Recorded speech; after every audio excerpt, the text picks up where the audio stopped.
Tonight, we explore how one man converted unavoidable idle time into a dual-stream revenue model that eventually resulted in a life-saving intervention.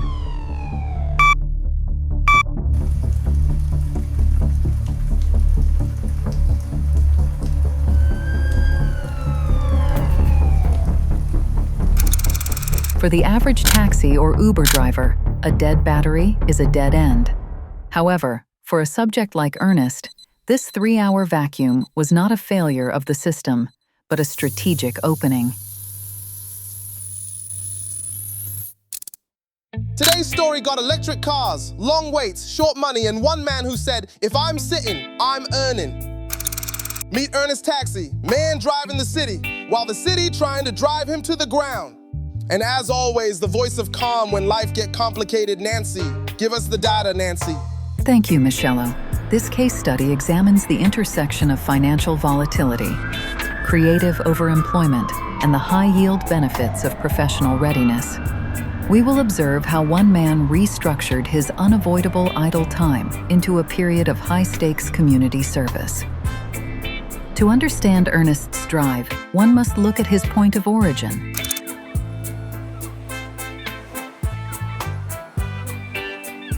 After completing high school in the Dominican Republic, he emigrated to New York City. Despite holding legal residency, he lacked the localized social capital and financial resources to pursue a university education in the United States. This migration necessitated a painful separation. He left behind Jossie, his primary romantic interest.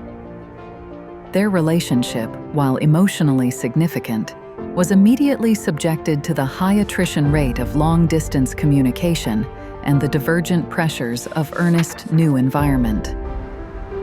Upon arrival, the city's high cost of living forced Ernest into the survival tier of the labor market. He spent his early years performing high-intensity manual labor, including demolition, industrial sanitation, and dishwashing.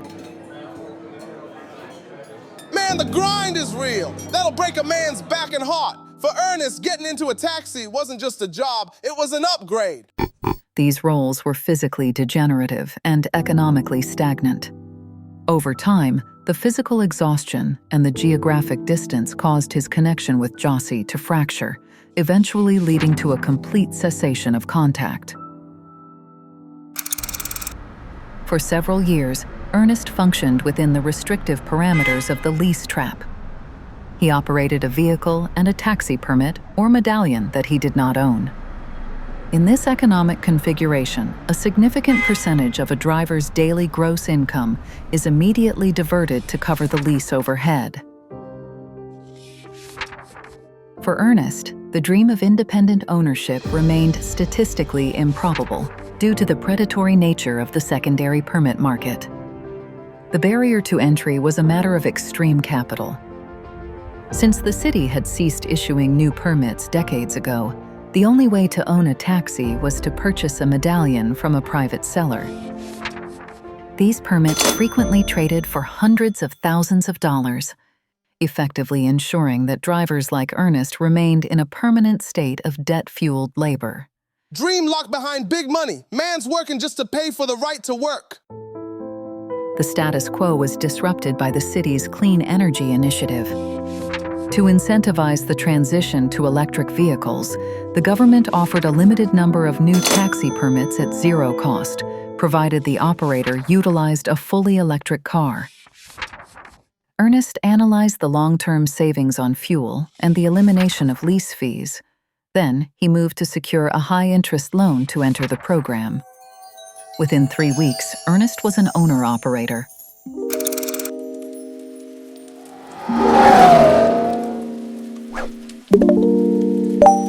Yeah. Just another night in the city. Lease wheels, long nights, city never sleep. Meter keep running, but the money feel cheap. Dream or layaway, keys don't belong to me. Working for the car like the car owned me. Then the plug came through, clean energy talk. City say electric, I say watch me walk. Loan on my back, but the lease gone quiet. First time in my life, man, the wheels feel private. Uber lights glowing on a midnight ride. Tips in the app, got hope on my side. New car smell, yeah, the future feel bright. Till the battery blinks, saying not tonight. Pick up a couple, they laughing in back. One floor up on the seat, yeah, life like that.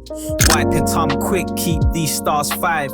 Another rider bless me, tip feel alive. City keep moving, I'm finally free. No lease, no Porsche, just the road of me. Every mile feel earned, every dollar clean. Independent grind on an electric dream. Uber lights glowing on a midnight ride. Tips in the app, got hope on my side. New car smell, yeah, the future feel bright. Till the battery blinks, saying not tonight.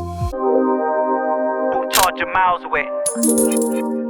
Freedom still real.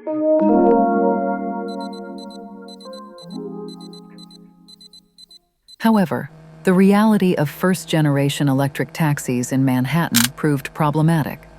The constant stop-and-go movement, combined with climate control needs, depleted the battery at an accelerated rate. Because high-speed chargers were consistently occupied by the city's growing EV fleet, Ernest found himself tethered to standard chargers for 3 to 5 hours every single day. This was a critical failure in his financial model. The car was stationary, but the interest on his loan remained active.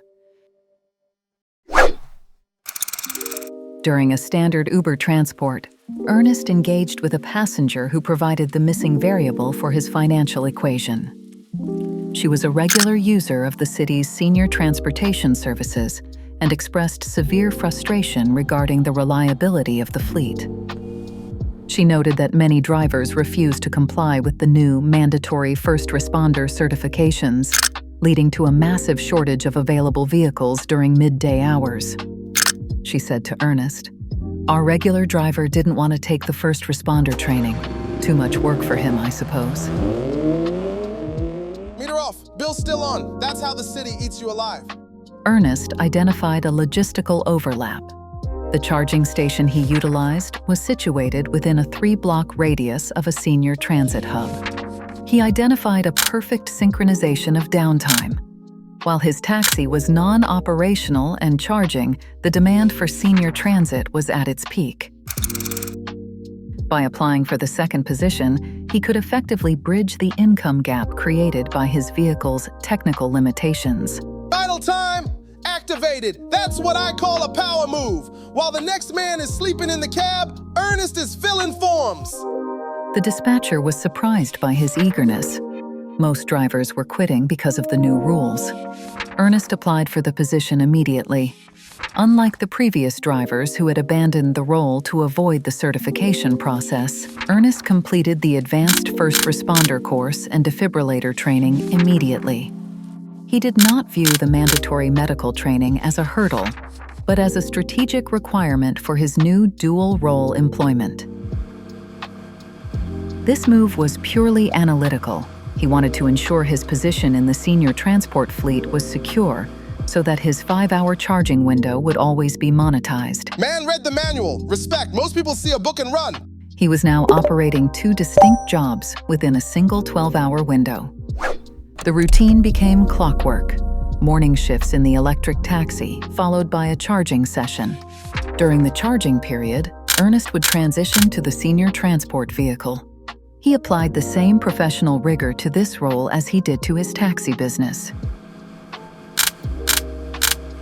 He transported his passengers with care, often listening to their stories as he moved them from medical appointments to community centers. One of his regular passengers was a man referred to as Senior Bob.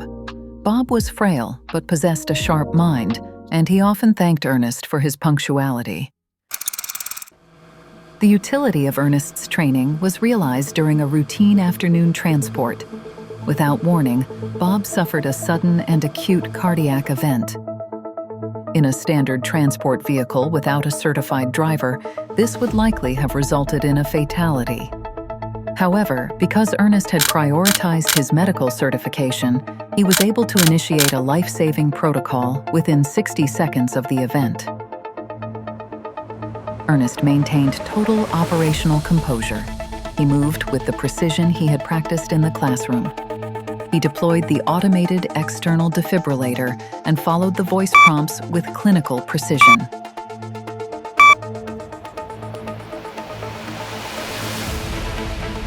He delivered a controlled electrical shock to stabilize the passenger's heart rhythm.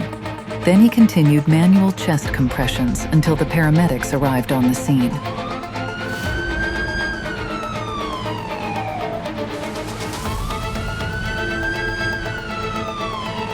When the EMTs arrived, they confirmed that Ernest's immediate intervention had saved Bob's life. The adrenaline began to fade, but the impact of his decision-making was just beginning to manifest. Bob was transported to the hospital in stable condition. Ernest was asked to give a statement, but he had a schedule to maintain.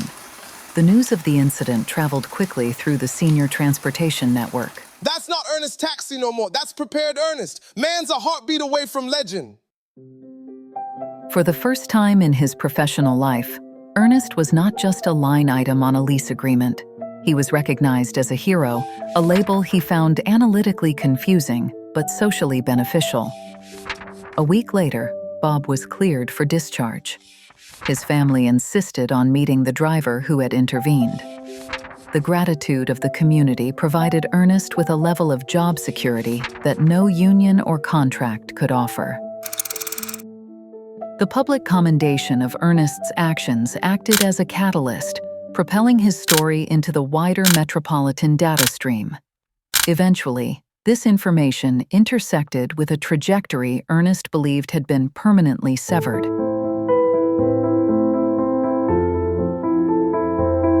However, before we examine the unexpected resolution of his personal history, we must first synthesize the professional takeaways and strategic insights derived from this case study. First, overemployment is most sustainable when it utilizes natural gaps in a primary schedule. Second, technical limitations, such as charging times, can be converted into secondary opportunities. Third, professional certification is the most reliable hedge against economic volatility. Ernest's story is not one of luck, but of meticulous planning in an unforgiving city. Man charged the car while he charged himself up for greatness. Parallel to Ernest's struggle, Jossie had also migrated to the United States several years prior. Arriving with a more stable support system, she was able to complete nursing credentials and secured a position at a long-term care facility in Queens. While reviewing the facility's internal bulletin board, she encountered the article detailing Ernest's life-saving intervention. The recognition of his face, now aged by a decade of New York labor, triggered an immediate attempt to re-establish contact. She reached out via digital channels, expressing both shock at his proximity and admiration for his actions. The response from Ernest was immediate.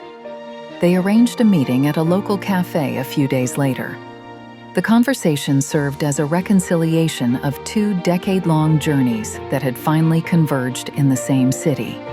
While the long-term outcome of their reunion remains speculative, the alignment of their paths suggests a shift from survival to potential stability. We leave them in a state of hopeful uncertainty,